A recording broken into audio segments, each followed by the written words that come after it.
Understanding, leave it to me, an English idiom explained. Hello everyone, welcome back to our channel, where we make English learning easy and fun.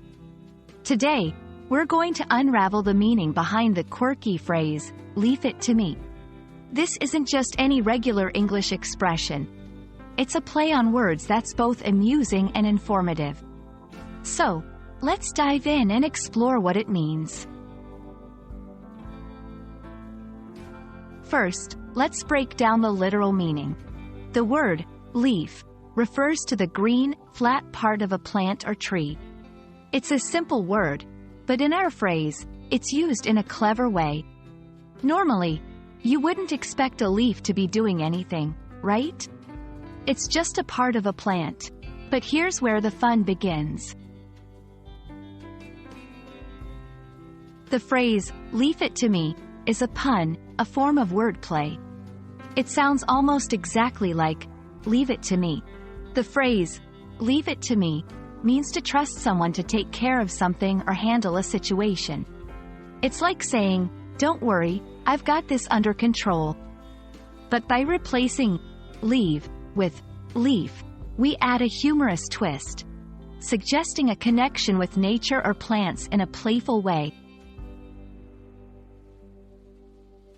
You might use leave it to me in casual, light-hearted situations, especially when the task or topic is related to nature, gardening, or plants.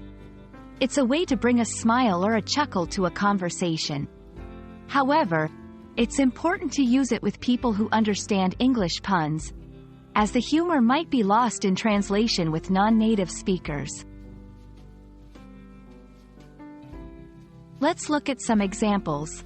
1. If someone asks for help in gardening, you need these plants watered? Leave it to me. 2. In a plant nursery, when someone looks confused, looking for the best fertilizer? Leave it to me. I know just the right one. These examples show how the phrase can be used playfully in everyday conversations. And that's a wrap on the phrase, leave it to me. Remember, language is not just about grammar and vocabulary, it's also about creativity and fun. We hope you enjoyed this exploration of English wordplay. Keep practicing, and don't hesitate to leave your language learning journey to us. See you in the next video.